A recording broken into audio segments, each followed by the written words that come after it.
I'm Bianca, and I worked 3 jobs throughout high school to save for college. My parents promised they'd match whatever I saved. By graduation, I had $35,000 in my college fund account, my name on it, but Mom had access since I was a minor when we opened it. Bianca, can you help me with the centerpieces? My sister Vanessa called from the living room. I walked in to see wedding magazines everywhere. Your wedding's in 2 months. Shouldn't the venue handle that? We upgraded to the premium package, she said. Mom and Dad are helping us make it perfect. Something felt off, but I pushed it aside. That's generous. My college starts in 3 months. I need to pay the deposit soon. Mom walked in, her smile forced. Don't worry about that right now, honey. Let's focus on your sister's special day. But the deadline... We'll handle it, Dad interrupted. We promised, didn't we? The next 8 weeks were a whirlwind of wedding preparations. Vanessa's wedding was extravagant. Ice sculptures, designer dress, live band, destination bachelorette party. The whole thing must have cost $80,000 easily. This is incredible, I told Vanessa at the reception. You must be so happy. I am, she beamed. Mom and Dad really came through. They said family is worth investing in. That phrase stuck with me. 2 weeks later, I sat in the financial aid office at State University. Miss Rodriguez, your deposit was due yesterday, Ms. Anderson said, looking at her computer screen. I know.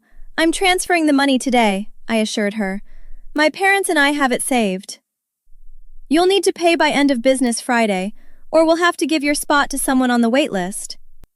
I called Mom immediately. I'm at the financial aid office. Can you transfer my college money today? Silence. Mom?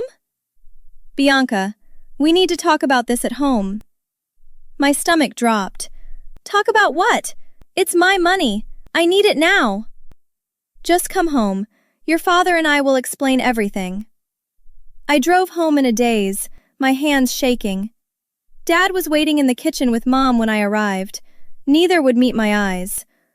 Where's my college fund? I asked. Sweetie, sit down, Mom started. Where is my money? Dad cleared his throat. We borrowed it, temporarily, for Vanessa's wedding. The room spun. You what? The wedding went over budget, Mom explained quickly. We were going to pay it back before college started, but some investments didn't pan out. That was $35,000 of my money, I said, my voice rising. I worked 3 years for that. You promised to match it. We know, but family comes first, Dad said. Vanessa's wedding was important. And my education isn't? Vanessa appeared in the doorway. What's going on? They stole my college money for your wedding, I said flatly. Her face went pale, then defensive. Stole? That's dramatic. Mom and Dad were helping me. It's not my fault you're being selfish. Selfish? I couldn't believe what I was hearing. You knew! You all knew! We'll pay you back, Mom insisted. Just take a semester off, work a bit, then we'll... No, I stood up. You stole from me, all of you. I walked out, grabbed my laptop, and drove to my best friend Jessica's apartment. They took everything? Jessica asked, handing me tea. Every cent. I opened my laptop. But Mom doesn't know I have online access to that account. I've been screenshotting everything. What are you going to do? Fight back. Legally. I called my Aunt Karen, Dad's sister, first. Bianca? What's wrong, honey? I explained everything. Those idiots, she breathed. I warned your father about spoiling Vanessa. I know a lawyer who handles family financial disputes. 2 days later, I sat across from attorney Rachel Williams. This is financial exploitation, Rachel said, reviewing my documents. Your name was on the account. They had no legal right to withdraw funds for personal use. Can I get it back? Absolutely. Do you have proof of the wedding expenses? I pulled out my phone. Vanessa posts everything on social media. Every vendor, every upgrade, every expense. Rachel smiled. Smart girl. I'll need bank statements showing the withdrawals and a timeline of events. I have all of that. Then we have a strong case. I'll draft a demand letter. If they don't return the funds within 10 days, we file a lawsuit. My phone buzzed constantly. Mom, Dad, Vanessa. I ignored them all. 3 days later, Rachel sent the demand letter. Mom called within an hour. Bianca, what have you done? A lawyer? Really? You stole $35,000 from me. What did you expect? We're family. You don't sue family. You don't steal from family either, I shot back. 10 days to return my money, all of it, plus the matching amount you promised, $70,000 total. We don't have that kind of money. Then you shouldn't have spent mine on Vanessa's princess party, Dad called next. This is ridiculous, Bianca. You're being vindictive. I'm being practical. I have a college spot waiting. I need that money. We'll pay you back over time. No, full amount, 10 days, or see you in court. Vanessa's call was the worst. You're going to destroy this family over money? You destroyed my future for a party, I replied. You knew that money was for my education. You watched them steal it and said nothing. I didn't know they took your money specifically. Don't lie, you knew. The question is why you thought you deserved it more than I deserved an education. This is so typical of you, she snapped. Always the victim, always dramatic. Enjoy your marriage, I said. Hope it was worth it. Aunt Karen kept me updated on the family drama. Your mother called me crying. Your father's embarrassed. Vanessa's husband is furious. Apparently he didn't know they went into debt for the wedding. Good, I said firmly. Jessica helped me work extra shifts at the restaurant while we waited. You're doing the right thing. I know, but it still hurts.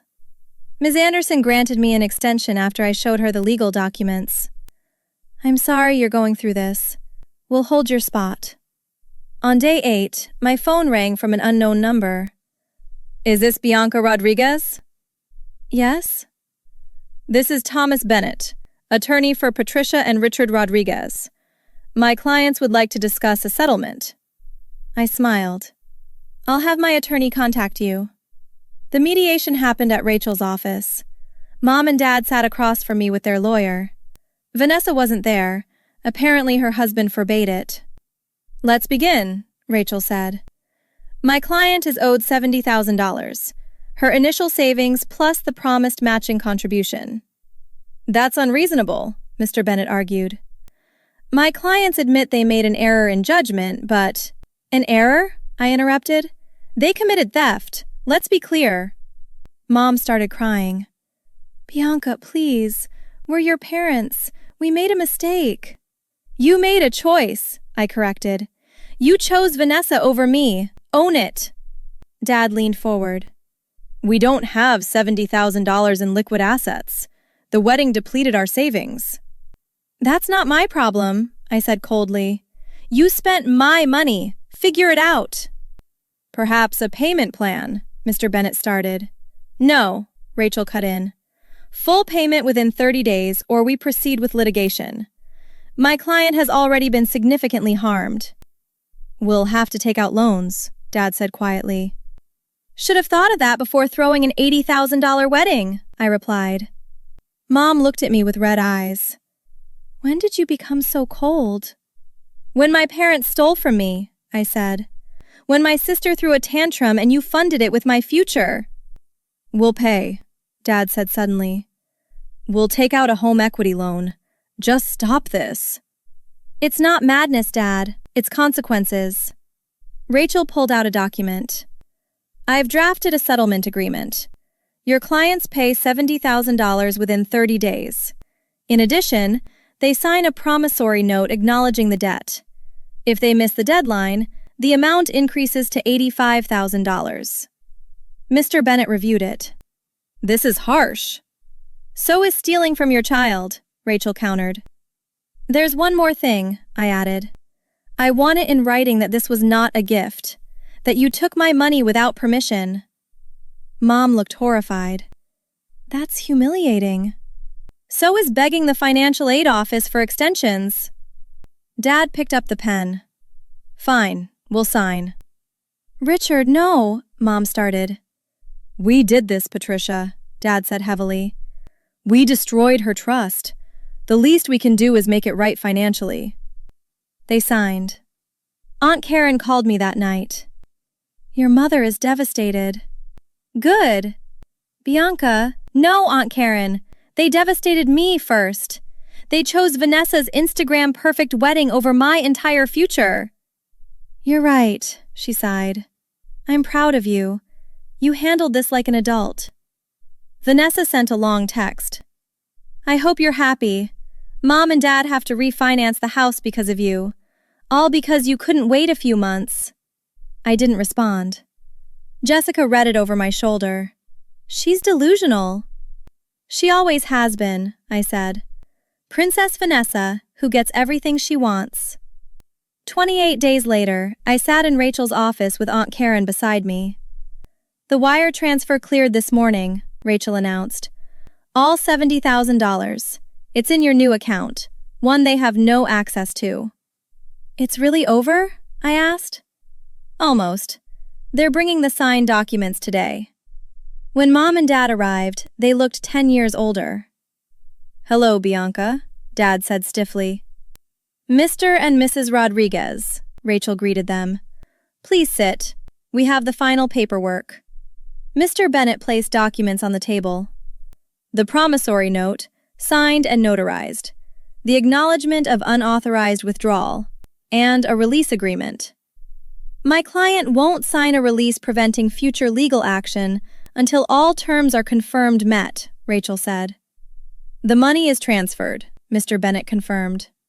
Rachel slid papers across to me. "These state that your parents acknowledge taking $35,000 from your college fund without permission to pay for your sister's wedding. They've repaid the full $70,000 promised for your education." "That's correct," Dad said quietly. "And you understand, Bianca is under no obligation to maintain any relationship with you going forward," Rachel continued. Mom made a choking sound. "Bianca, surely after this." "No," I said firmly. "We're done. You showed me what I'm worth to you. $80,000 for Vanessa's party, nothing for my education." "You're throwing away your family," Mom said desperately. "You threw me away first," I replied. "I'm just making it official." Aunt Karen squeezed my hand. "You did the right thing, sweetheart." "Aunt Karen, you're supporting this?" Dad asked. "Someone has to," she said sharply. "You two failed her spectacularly. Bianca worked herself to exhaustion saving that money. You betrayed her for Vanessa's ego." "It wasn't just ego," Mom started. "Yes, it was," Aunt Karen interrupted. "Vanessa wanted a fancy wedding to show off. You enabled it, with Bianca's money." I signed the documents. "I'm done here." "Bianca, please," Dad said. "Don't leave like this. We can rebuild." "No, we can't," I said. "You made a choice, so am I. I choose people who value me." Rachel handed me a folder. "All your documents. The money is secured. You're free to move forward." I stood up. "Thank you, Rachel, for everything." "You're welcome. And Bianca? You're going to do amazing things." Outside the office, Aunt Karen hugged me. "I'm so proud of you. You fought for yourself." "It hurt more than I expected," I admitted. "That's because you're a good person." I'm done being silent. I enrolled for the spring semester with my $70,000 fully intact. Ms. Anderson helped me apply for additional scholarships, since I'd proven myself a motivated independent student. Vanessa sent one final message. "I hope college is worth losing your whole family." I blocked her number and replied from email. "It is, because my education is mine. Nobody can take it from me." Mom tried calling from different numbers. I blocked them all. Dad sent letters. I returned them unopened. Jessica threw me a freedom party the night before I moved into the dorms. "To Bianca, who taught us all to never let family walk over you." "To not being a doormat," I laughed. My first day at State University, I walked through campus with my head high. Every class I attended, every assignment I completed, it was mine. Earned by me, paid for by me, stolen by family and fought back for by me. I ran into Ms. Anderson at registration. "Bianca, how are you settling in?" "Perfectly," I smiled. "Thank you for holding my spot." "You fought for it. That takes courage." "I learned I'm the only one who'll fight for me," I said. "Best lesson I ever got." Justice isn't always pretty. Sometimes it means holding the people who hurt you accountable, even when they cry and call you cold. But I'm not cold. I'm free. Have you ever had to choose between family loyalty and self-respect? Sometimes the people who should protect you are the ones you need protection from. Like and subscribe for more stories about people who refused to be victims and fought back the right way.